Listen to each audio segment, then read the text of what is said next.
Hello दोस्तों, welcome back to our channel. तो दोस्तों कैसे हैं आप लोग? उम्मीद करता हूँ अच्छे से होंगे। तो दोस्तों आज हम कवर करने वाले एक और ध्रुव राठी की video, the reality of Narendra Modi, जो हमारे देश के प्रधानमंत्री है। उनके ऊपर जो ध्रुव राठी ने वीडियो बनाया है, जो लेटेस्ट वीडियो आया है, वही आज हम मिलके साथ में देखने वाले हैं। कैसी है वीडियो, क्या है उसके अंदर, वो सब आज हम मिलके देखेंगे। वीडियो के एंड तक बने रहना है दोस्तों। 26 मिनट का वीडियो है और हम देखेंगे आज उसमें कितनी सच्चाई है, क्या है एंड ऑल।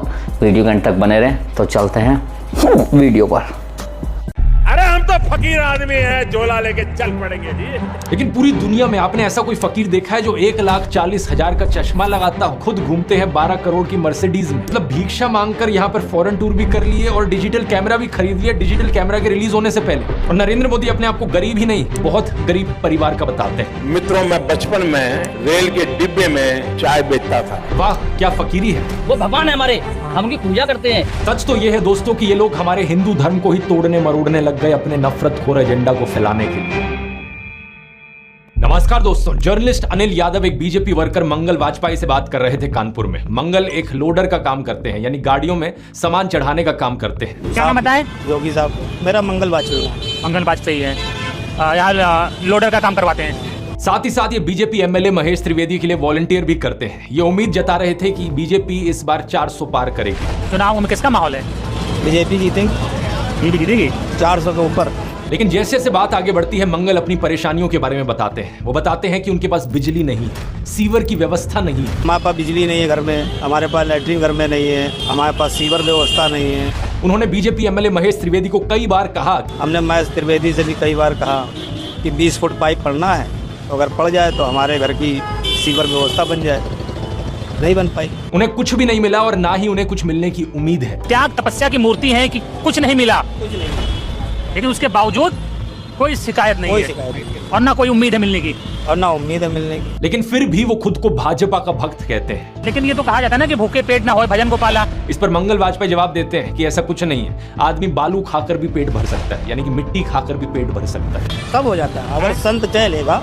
अगर संत चाह लेगा तो सब हो जाता है। बालू खा के पेट भर लेता है। इन्हें कोई शिकायत नहीं है। प्रधानमंत्री मोदी को ये परमात्मा मानते हैं, उनकी पूजा करते हैं। ऐसा कैसे हो सकता है कि एक पॉलिटिशियन को लेकर लोग इतने अंधे हो गए हैं? और ये इकलौते नहीं है, मैंने पिछले वीडियो में आपको उसके कई और उदाहरण दिए थे। बीजेपी के टिकट पर तो कुत्ता भी खड़ा हो जाए हम जिता। ये सच है, अगर कुत्ता भी आएगा उसको भी जिताएंगे। ये तो फिर अंधविश्वास नहीं, भक्त हैं, अंधविश्वास नहीं है, हम भक्त हैं। नहीं, महंगाई मेरे हिसाब से कोई ज्यादा नहीं हुई। अब मैं 10 साल से बनियान नहीं पहन रहा, ये देखो आप। वो भगवान है हमारे, हम उनकी पूजा करते हैं। ऐसा हुआ है इमोशनल मैनिपुलेशन और ब्रेन वॉशिंग की वजह से। एक बड़े स्केल पर देश में लोगों का ब्रेन वॉश किया गया है। और जो माफिया यहाँ पर ब्रेन वॉश कर रहा है लोगों का, वो 4 डिपार्टमेंट्स पर काम करता है। पहला डिपार्टमेंट लोगों में गर्व और अहंकार भरता है कि आप महान हो क्योंकि आप हिंदू धर्म में पैदा हुए। दूसरा डिपार्टमेंट आपको एहसास दिलाता है विक्टिमाइजेशन का, कि सदियों से, 1000 सालों से आपके पूर्वज विक्टिम बनकर रहे थे। तीसरा डिपार्टमेंट आपके अंदर डर भरता है कि आपको खतरा है उन लोगों से। और चौथा डिपार्टमेंट यहाँ नरेंद्र मोदी को मसीहा बनाता है कि सिर्फ नरेंद्र मोदी ही आपको बचा सकते हैं। पहले 3 डिपार्टमेंट्स की मैं 3 अलग अलग वीडियोस में ऑलरेडी बात कर चुका हूं। अब वक्त है इस चौथे डिपार्टमेंट को एक्सपोज करने का। नरेंद्र मोदी की कल्ट ऑफ पर्सनैलिटी, कैसे इनके इतने सारे फेलियर्स के बाद भी लोगों को इमोशनली मैनिपुलेट किया जाता है कि लोग इन्हें भगवान मान बैठे। आइए जानते हैं आज के इस वीडियो में।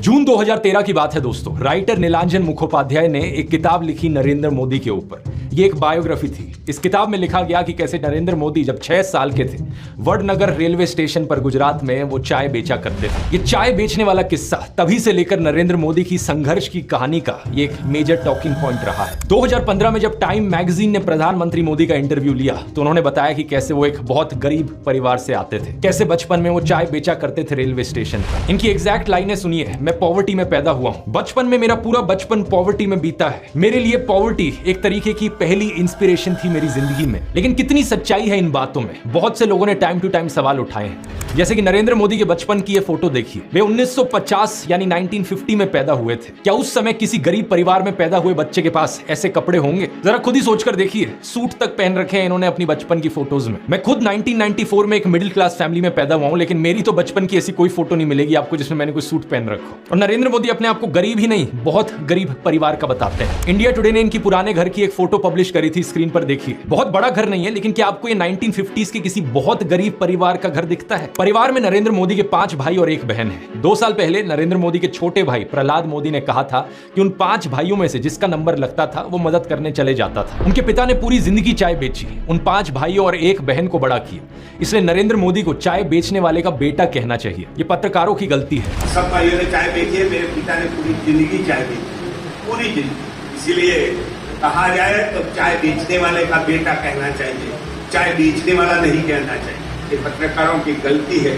2014 में कांग्रेस नेता अहमद पटेल ने कहा था कि नरेंद्र मोदी कभी चाय वाला नहीं थे, बल्कि वो एक कैंटीन ठेकेदार थे। अब कांग्रेस की बात पर कितना यकीन किया जाए नहीं किया जाए, लेकिन 2021 में बीजेपी ने भी ये कैंटीन वाली चीज अनइंटेंशनली एक्नॉलेज करी थी। रेलवेज मिनिस्टर अश्विनी वैष्णव ने इंस्ट्रक्ट किया ऑफिशियल्स को कि वो वडनगर रेलवे स्टेशन पर एक कैंटीन को ब्यूटीफाई करें। इंडिया टुडे के आर्टिकल में यह क्लियरली लिखा हुआ है और इसके नीचे एक फोटो भी लगी है इस टी स्टॉल / कैंटीन की जो नरेंद्र मोदी के पिता चलाया करते थे। हाल ही में लिखे गए CNN के इस आर्टिकल को देखिए। नीलांजन मुखोपाध्याय खुद कहते हैं कि मोदी की जो पॉवर्टी की कहानी है वो ग्रॉसली एग्जैजरेटेड है, यानी कि बहुत बढ़ा चढ़ा कर लोगों को बताई गई है। इतना ही नहीं, एक दूसरे आर्टिकल में नीलांजन बताते हैं कि नरेंद्र मोदी के पिता के पास इतने पैसे थे कि वो मोदी और उनके भाइयों को स्कूल भेज पाए। और स्कूल जाने का मतलब था कि वो कहीं और फुल टाइम काम नहीं कर सकते थे, बस वो स्कूल के बाद अपने पिता का हाथ बटाया करते थे। ये सब सुनकर एक बहुत बड़ा सवाल आपके मन में आएगा कि ऐसी कहानियों को क्यों बढ़ा चढ़ा कर हमें बताया जाता है। नीलांजन कहते हैं ऐसा इसलिए किया जाता है ताकि इंडियन पब्लिक को एक आइडिया बेचा जा सके। मित्रों, मैं बचपन में रेल के डिब्बे में चाय बेचता था और आज आपके सामने खड़ा हूं। कोई भी इंसान अगर समझदारी से सोचे तो वो जानता है कि इस बात से फर्क नहीं पड़ता। एक अच्छा नेता गरीब परिवार से भी आ सकता है और अमीर खानदान से भी आ सकता है, और यही चीज कही जा सकती है एक बुरे नेता या डिक्टेटर के बारे में भी। उदाहरण के तौर पे बात करें, कंबोडिया का जो डिक्टेटर था पोल पॉट, वो एक अमीर खानदान से आता था, लेकिन इटालियन डिक्टेटर बेनिटो मुसोलिनी एक गरीब परिवार में पैदा हुआ था। उसके पिता एक ब्लैक स्मिथ थे और वो बड़े गर्व के साथ इन चीजों को प्राउडली एक्सप्रेस करता था कि कैसे वो जनता के बीच से निकल कर आया है। रशियन डिक्टेटर जोसेफ स्टालिन के पिता एक मोची थे, यानी जूते बनाने वाले, और माँ एक धोबिन थी। और दुनिया का सबसे जाना माना तानाशाह हिटलर भी एक गरीब परिवार में पैदा हुआ था, लेकिन गरीब परिवार में पैदा होने का मतलब ये नहीं कि उसने गरीबों के लिए काम किया था अपने करियर में। उल्टा जानते हो क्या, हिटलर चंदा धंधा का मॉडल चलाता था अपना खुद का। उसके समय में बहुत सी क्रॉनी कैपिटलिस्ट कंपनियों ने करोड़ों का प्रॉफिट कमाया। IG फार्मन, डॉयचे बैंक, BMW, कुछ गाड़ियों की कंपनीज जिनको आज आप जानते हैं और कुछ लोग इन गाड़ियों के पीछे बड़ा भागते हैं, पोर्शे, मर्सिडीज बेंज, फोल्क्सवागन, इन सब कंपनियों ने चंदा डोनेट किया था हिटलर को अपने समय में। 2016 में BMW ने माफी भी मांगी थी इस चीज को लेकर। इस आर्टिकल को देखिए, रिग्रेट एक्सप्रेस किया था कि वो एक समय पर हिटलर को सपोर्ट किया करते थे। इंडिया की बात करें तो हाल ही में हमने देखा इलेक्टोरल बॉन्ड स्कैम। मैंने पूरा वीडियो बनाया इस पर कि कैसे ये एक घोटाला नहीं बल्कि घोटालों का भंडार था। बहुत सी कंपनियों को इससे फायदा हुआ और आम जनता को नुकसान। पिछले 10 सालों में प्रधानमंत्री मोदी के मित्र जैसे कि गौतम अडानी भरपूर तरीके से अमीर बनते रहे और देश के 80 करोड़ गरीब लोगों को 5 किलो मुफ्त अनाज लेने पर मजबूर कर दिया गया। बेरोजगारी और महंगाई ने गरीब लोगों की कमर तोड़कर रख दी है आज के दिन। अब तो ऐसी सिचुएशन आ चुकी है कि नरेंद्र मोदी खुद को गरीब परिवार का बताते हुए जिन राहुल गांधी को एलीट वर्क का प्रोजेक्ट करते थे, युवराज कहते थे, आज वही राहुल गांधी खुल्लम खुल्ला गरीबों को कह रहे हैं कि वो गरीबों के हैं और नरेंद्र मोदी अडानी अंबानी जैसे अमीर सेठों के हैं। अडानी को बिना मजदूरी बिना कुछ लाखों करोड़ रुपए देते हैं तो कहते देखो देखो देखो विकास हो रहा है। हमने मनरेगा किया, मजदूरी के लिए पैसा दे रहे हैं और कहते हैं गरीबों की आदत बिगाड़ रहे हैं। मैं आपका हूं, वो उनके हैं। राहुल गांधी कह रहे हैं कि जितना रुपया नरेंद्र मोदी ने अडानी को दिया है उतना रुपया वो देश के गरीब लोगों को देंगे। और मैं देश को फिर से दोहरा के कह रहा हूँ, जितना पैसा नरेंद्र मोदी जी ने इनको दिया है ना, उतना ही पैसा हम हिंदुस्तान के गरीब लोगों को देने जा रहे हैं। महालक्ष्मी योजना, पहली नौकरी पक्की योजना, इन योजनाओं के माध्यम से करोड़ों लाखपति बनाए। इन्होंने 22 अरबपति बनाए, हम करोड़ों लाखपति बनाए। प्रधानमंत्री मोदी इसका ज्यादा जवाब दे नहीं पाए। उल्टा उन्होंने कोशिश करी थी ये कहने की कि अडानी अंबानी एक्चुअली में कांग्रेस के साथ मिले हुए हैं। जरा ये शाहजादे कोशिश करें इस चुनाव में ये अंबानी अडानी से कितना माल उठाया है। मार्च में आई इस रिपोर्ट को देखिए, भारत में इनकम इनइक्वालिटी 100 साल में सबसे ज्यादा हो गई है। इतनी बुरी हालत अंग्रेजों के जमाने में भी नहीं होती थी। ऐसे में अगर राहुल गांधी ने संकल्प लिया कि अगले 5 सालों में वो सभी 22 करोड़ गरीब लोगों को गरीबी से निकाल देंगे तो इसमें क्या गलत किया। लेकिन पीएम मोदी इस बात पर भी तंज कसने लगे। उनके पास खुद कोई अपना विजन नहीं है। 80 करोड़ लोगों के हाथ में कटोरा पकड़ा दिया और अगले 5 सालों के लिए यही 5 किलो अनाज वाली स्कीम एक्सटेंड कर दी। ना रोजगार का कोई प्लान बताया है, ना महंगाई कंट्रोल कैसे होगी ये बताया, ना गरीबी कैसे हटेगी ये बताया। और जब राहुल गांधी ने सबके लिए रोजगार की बात करी तो प्रधानमंत्री मोदी उनका मजाक उड़ाने लग गए। कांग्रेस के शाहजादे ने अभी घोषणा की, आप भी सुनकर के हंसोगे। सुनाऊं? जोरों से हंसना पड़ेगा आपको। और आपको ये भी मालूम कि ये टेम्पो में पैसा देते हैं, क्या ये आपका पर्सनल एक्सपीरियंस है क्या? फरवरी 2020 में गुजरात में नमस्ते ट्रंप इवेंट हुआ था, तो गरीबों को छुपाने के लिए एक 1600 फुट लंबी दीवार बनाई गई थी। जरा खुद सोचकर देखो, 1995 से लेकर 2020 25 साल से गुजरात में बीजेपी की सरकार थी, जिनमें से 3 बार तो खुद नरेंद्र मोदी ही चीफ मिनिस्टर थे, लेकिन इनसे गरीबी नहीं हटाई गई, उल्टा ये गरीबों को छुपाने लग गए। G20 समिट के समय दिल्ली में भी यही हुआ था। कुछ बस्तियों को हरे पर्दे के पीछे ढक दिया गया था, यानी कि इन गरीब लोगों की मूवमेंट को भी रिस्ट्रिक्ट कर दी। इसी के तहत ये पूरी दुकानें यहाँ से ढक दी गई हैं। जो थोड़ा झुग्गी टाइप घर थे उनको भी ढक दिया गया है यहाँ पर। सोचिए कि ये कितना डीह्यूमनाइजिंग है। कोई आपसे कहे कि तुम अच्छे नहीं लग रहे हो, तुम तो एक दाग धब्बा हो। वो गोरे सेठ आ रहे हैं हमारे देश में घूमने, तुम्हें एक पर्दे के पीछे छुपा दिया जाएगा। कैसा लगेगा आपको ये सुनकर? उन गरीबों की सोचो, उन्हें कैसा लगा होगा। सीधा कहते हैं कि यहाँ से जाओ, उस गरीब को तो भगा सकते हो, उस अमीर को भगा के देखो ना। तो इन सब चीजों के चलते नरेंद्र मोदी की ये जो गरीब परिवार वाली ब्रांडिंग थी, अब ये लगभग खत्म हो चुकी है। लेकिन उनके कल्ट ऑफ पर्सनैलिटी का ये केवल एक हिस्सा है। दूसरा हिस्सा यहाँ पर आता है उनके परिवार को लेकर। व्हाट्सएप पर और गोदी मीडिया के जरिए आपको बार बार बताया जाता है कि नरेंद्र मोदी इतने महान हैं क्योंकि उन्होंने देश के लिए अपने परिवार को छोड़ दिया, अपनी पत्नी को छोड़ दिया। देखो, वैसे ये एक पर्सनल मामला है, किसी पति पत्नी की आपस में ना बने, ये कोई बड़ी चीज नहीं है, बहुत से लोगों के साथ ऐसा होता है। लेकिन यही लोग खुद इस पर्सनल बात को बीच में लाते हैं, इसे अचीवमेंट के तौर पर दिखाने के लिए। देश के लिए पत्नी को छोड़ दिया, कुछ सेंस है इस बात का? पूर्व प्रधानमंत्री लाल बहादुर शास्त्री जी ने तो अपनी पत्नी को नहीं छोड़ा, तो क्या वो देश के लिए काम नहीं कर पाए? महात्मा ज्योतिबा फूले की पत्नी सावित्रीबाई फूले के बारे में तो सब जानते हैं, क्या उन्होंने देश के लिए महान काम नहीं किया? आपने अगर रामलीला देखी है तो उसमें भी देखा होगा कि कैसे सीता जी ने भी भगवान राम का साथ दिया वनवास में, और राम ने उन्हें बचाने के लिए क्या क्या नहीं किया। तो व्हाट्सएप यूनिवर्सिटी की एक कैसी घटिया नारी विरोधी मानसिकता है, जहां आप औरत को एक अड़चन की तरह देखते हो, जहां आप पत्नी को छोड़ देने को एक अचीवमेंट की तरह दिखाते हो। और केवल पत्नी ही नहीं, बल्कि नरेंद्र मोदी के परिवार को लेकर भी व्हाट्सएप माफिया यही बात फैलाता है। अरे औरों की तो छोड़ो, नरेंद्र मोदी खुद इस बात को बार बार दोहराते रहते हैं, कहते हैं कि उन्होंने अपने परिवार को देश के लिए छोड़ दिया। मेरे देशवासियों, मैंने घर, परिवार, सब कुछ देश के लिए छोड़ा है। पंजाब केसरी अखबार ने तो उनकी चरण वंदना करते हुए उनकी तुलना भगवान बुद्ध और महावीर जैन से कर डाली। लेकिन इन लोगों से मैं पूछना चाहता हूं, कभी भगवान बुद्ध ने अपना घर छोड़कर ऐसे बयान दिए क्या? सम्माननीय आदरणीय दीदी, आदरणीय दीदी, ओ दीदी।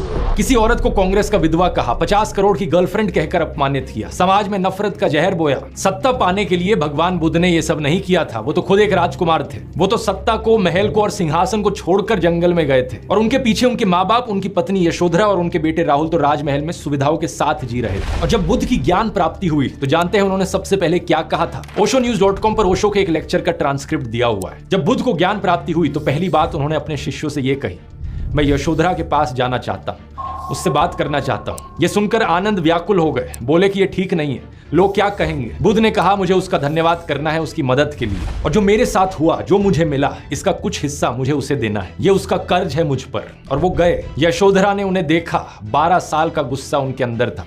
वो बोली, मुझसे कहकर तो जाते, क्या मैं तुम्हें रोकती?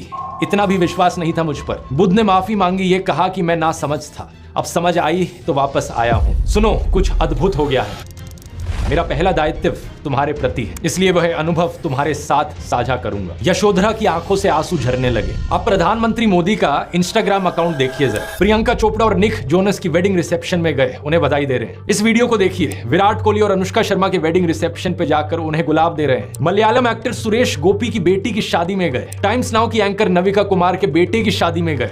मुकेश अंबानी ने हॉस्पिटल खोला तो वहां बधाई देने पहुंच गए। इस न्यूज आर्टिकल को भी देखिए, नरेंद्र मोदी ने गौतम अडानी के बेटे करण की ग्रैंड एंगेजमेंट सेरेमनी को भी अटेंड किया। तो बॉलीवुड सेलिब्रिटीज और अमीर सेठों की शादियों में जाने के लिए बहुत समय है इनके पास। हालांकि इसमें कुछ गलत नहीं है, इनकी मर्जी अगर ये जाना चाहें तो। लेकिन सवाल यहां पर ये, क्या केवल अपने भाइयों और परिवार को ही छोड़ना पड़ता है क्या देश के लिए? एबीसी के इस आर्टिकल को देखिए। अवनी दास रिपोर्ट करती है कि अक्टूबर 2023 में मोदी परिवार उनके भतीजे की शादी के लिए इकट्ठा हो रहा था, लेकिन एक इंसान वहां से गायब थे, नरेंद्र मोदी। आपने फोटोज और वीडियोस में जरूर देखा होगा कि प्रधानमंत्री मोदी अपनी माता जी से मिलने जाया करते थे, जो कि अच्छी बात है। लेकिन कभी आपने नोटिस किया कि केवल वहां 3 लोग होते थे इस मुलाकात में? प्रधानमंत्री मोदी, उनकी माता जी और कैमरामैन। कभी कभार मुलाकात में 2-3 और लोग होते थे, लेकिन वो हमेशा और कैमरामैन ही होते थे। 3 साल पहले बीबीसी कॉरेस्पॉन्डेंट तेजस वैद्या ने प्रधानमंत्री मोदी के भाई प्रहलाद मोदी से बात करी, और सुनिए उनका क्या कहना था। तेरे परिवार ने दूर रखवानी सूचना आपवामां आवे। इस बात को लेकर स्पष्ट निर्देश होता है कि परिवार ताकि बाकी सदस्य दूर ही रहे। प्रधानमंत्री मोदी की भतीजी सोनल मोदी ने भी यही बताया कि उनको मना किया गया है। उनसे पूछा गया कि शपथ ग्रहण समारोह में बहुत से लोगों को निमंत्रित किया गया, लेकिन उन्हें क्यों नहीं बुलाया गया। तो सुनिए उन्होंने क्या कहा था। नरेंद्र मोदी जी ने प्रधानमंत्री का शपथ ली थी, तब देश में से कई लोग गए थे, तब आपको न्योता मिला था या आपको जाने की इच्छा हुई थी?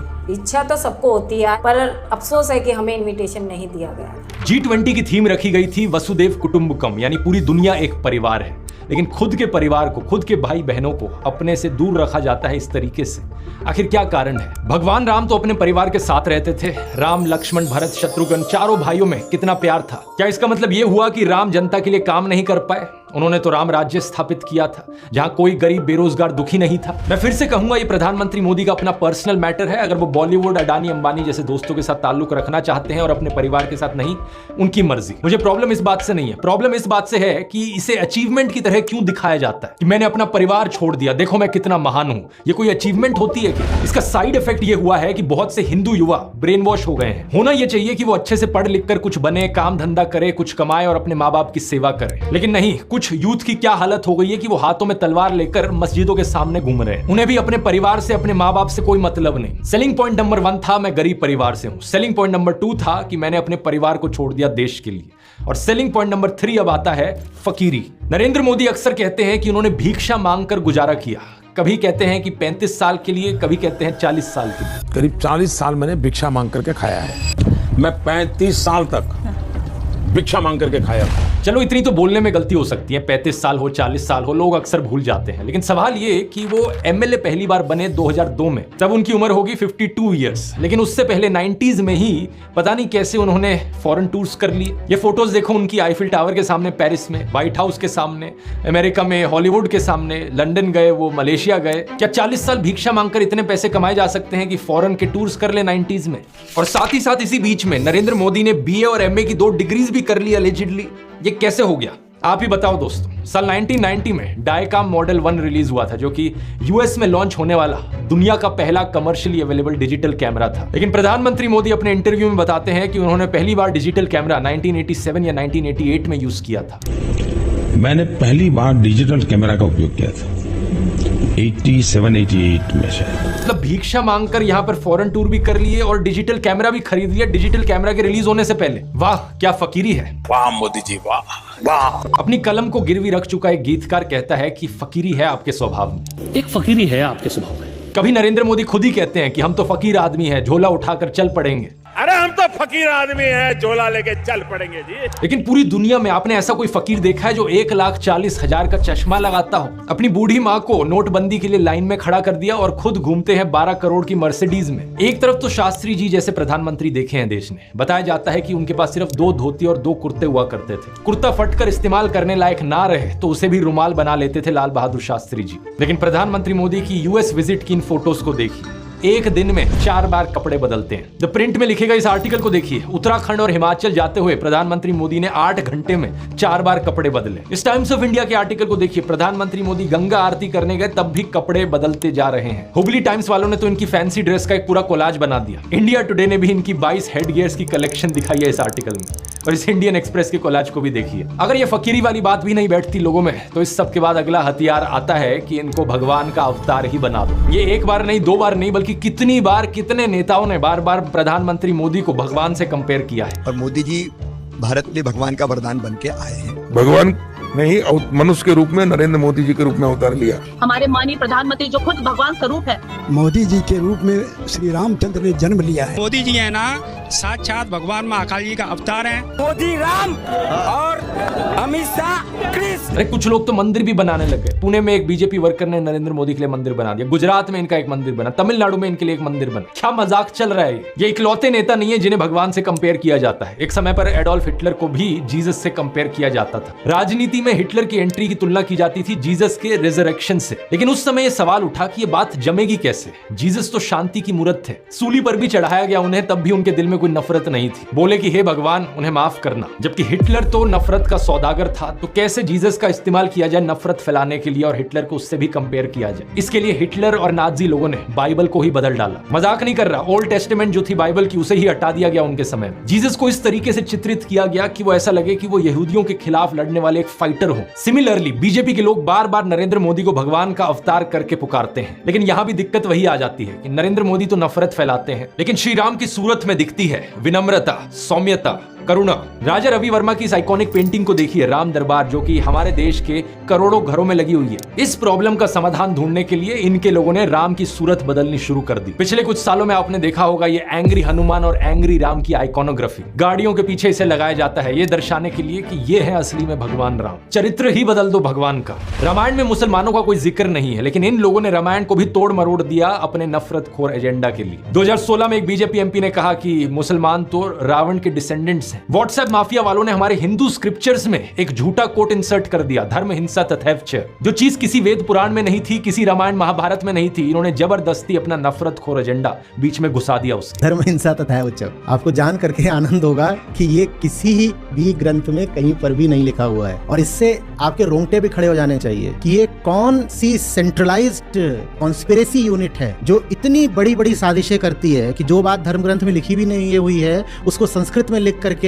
उसको चारों तरफ व्हाट्सएप से और दूसरे जरियों से फैला देती। सच तो यह है दोस्तों कि ये लोग हमारे हिंदू धर्म को ही तोड़ने मरोड़ने लग गए अपने नफरतखोर एजेंडा को फैलाने के लिए। लेकिन अब बहुत से हिंदुओं को इनका एजेंडा समझ में आ गया है। इस तरीके का हमारे धर्म के साथ खिलवाड़ करना लोगों को अच्छा नहीं लग रहा है, इसलिए ये कार्ड भी अब फेल होता जा रहा है। तो इन बीजेपी वालों ने क्या सोचा कि अवतार से एक लेवल नीचे इन्हें सर्वगुण संपन्न शक्तिमान दिखाया जाए।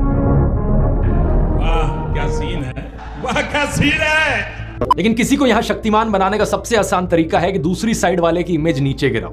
इसलिए इनके आईटी सेल ने राहुल गांधी को पप्पू बना दिया। व्हाट्सएप पर इनकी आधी अधूरी क्लिप्स तोड़ मरोड़ के दिखाई जाने लगी कि जैसे राहुल गांधी में तो कोई समझ ही नहीं है, वो तो बिल्कुल बेवकूफ इंसान है। लेकिन सच्चाई यह है कि पिछले 10 साल में पीएम मोदी ने एक भी प्रेस कॉन्फ्रेंस नहीं करी, कोई अनस्क्रिप्टेड इंटरव्यू नहीं किया, जबकि राहुल गांधी ने दिल्ली यूनिवर्सिटी से लेकर हार्वर्ड यूनिवर्सिटी तक लेक्चर दिए हैं। लोगों से ढेर सारी हर साल 2 साल अनस्क्रिप्टेड इंटरैक्शंस की हैं।